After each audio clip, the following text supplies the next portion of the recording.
bayar lebih untuk dapatkan makanan yang bagus, dilihat lebih berbaloi lah. Itu apa yang kita buat sekarang lah kan. Kita invest kepada makanan-makanan yang sihat ni untuk diri kita, bukan untuk orang lain, untuk diri kita.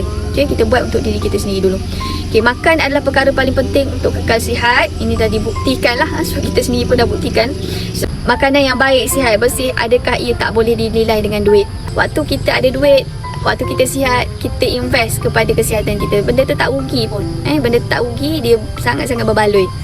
Sebabnya kita boleh elak lah daripada berlaku, kata apa, untuk nak fixkan, kata apa, kerosakan yang kita buat hari ni.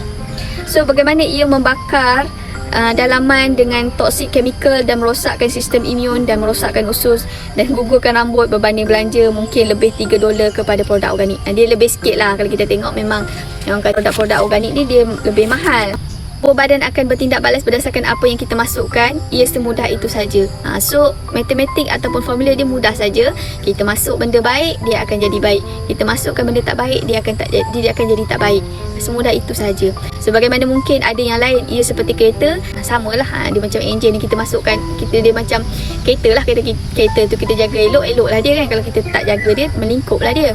So, bersih juga bermaksud bukan GMO, genetic modified organism. Sebab tu kita dalam MBB ni kita tak amalkan kata apa tu, kita tak amalkan buah-buah. Sebab buah sekarang kita tahu buah kebanyakan dia GMO. Bila GMO dia dah ubah secara genetik, benda tu memang tak okey lah. Kalau kita makan memang tak okey lah. Big Corporation fight dengan bersungguh-sungguh untuk labelkan makanan yang di-engineer. Big Food ni dia memang bersungguh-sungguh lah untuk kata apa, nak engineerkan banyak makanan ni. Tapi memang katakanlah hari ni kita tengok memang bersepah lah kan GMO food ni. Fakta kat sini dia kata industri putar belik fakta dalam menentang kebenaran dalam labeling yang sepatutnya kita tahu. Sebab itulah kita pengguna ni kita sendiri kena bijak untuk tengok. Sebab dekat label tu sendiri pun dia dah manipulate dah.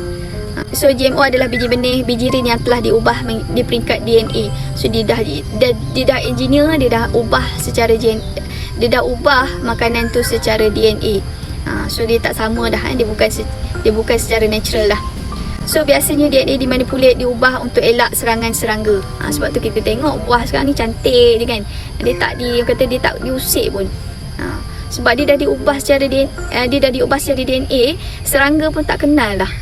Sepatutnya serangga tu dia makan makanan tu, tapi dia pun tak kenal lah benda tu sebagai satu makanan. Sebab tu dia tak makan.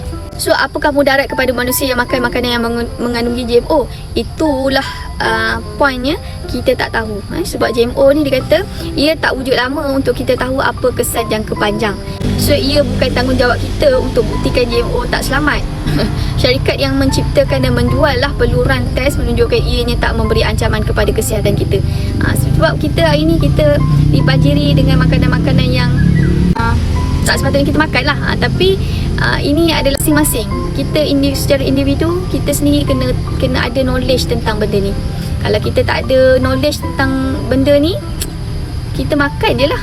Dan kita tak tahu apa akan jadi di masa akan datang. Kita tahu.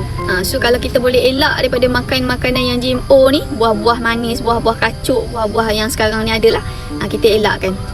Kita sepatutnya letak lebih kepercayaan kepada natural, bukan kepada chemical company yang berjalan atas dasar profit. Dia orang ni tak kisah pun kesihatan manusia ni. Dia orang berjalan berdasarkan profit. Pada tahun 2012, researcher daripada University of Caen, France menerbitkan keputusan kajian selama 2 tahun terhadap tikus yang mengandungi Monsanto GMO corn berbanding tikus yang diberi makan non-GMO corn. Satu terdedah kepada GMO, ia dilaporkan mati disebabkan oleh high rate of tumor dan kerosakan organ, dan beberapa bulan kemudian saintis Amerika Journal menerbitkan kajian tersebut ditarik balik kononnya ia disebabkan terlalu inklusif.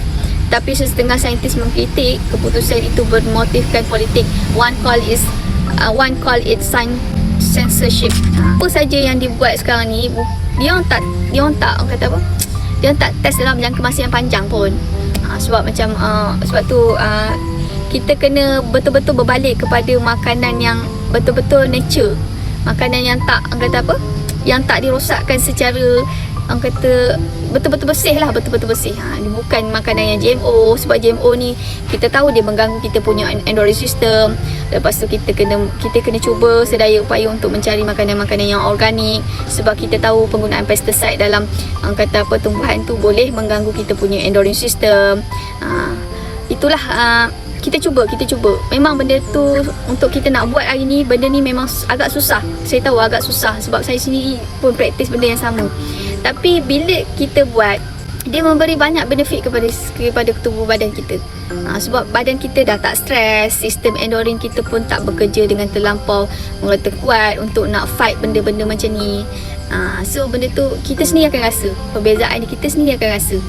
So nikmat sihat ni memang sangat-sangat bernilai, dan sebenarnya kita perlu appreciate.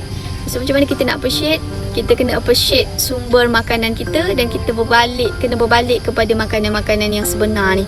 Kita tak boleh ubah. So makanan dia kalau dia macam tu, kita kena makan dia macam tu. Memang kita tengok sekarang ni pelbagai pilihan makanan, termasuklah makanan prosesnya, makanan yang GMO-nya, makanan yang dipenuhi pesticide-nya. Memang kita dipenuhi dengan makanan, banyak pilihan makanan, tapi kita perlu select makanan yang betul-betul, yang sihat lah, yang betul-betul sihat sebelum kita makan. Sebab apa saja yang kita makan, itulah yang akan membentuk diri kita. Kita makan makanan yang sihat, sihatlah kita. Kita makan makanan yang tak sihat, tak sihatlah kita. Tapi kita nak buat benda ni, kita jangan sampai stres. Kita buat, kalau kita tak dapat cari yang the best, kita consume saja apa yang kita ada tu. Kita consume saja, tapi dengan cara kita cuba select yang terbaik, yang the best kita boleh dapat. Itulah cara yang the best kali untuk kita nak sihatkan tubuh badan kita.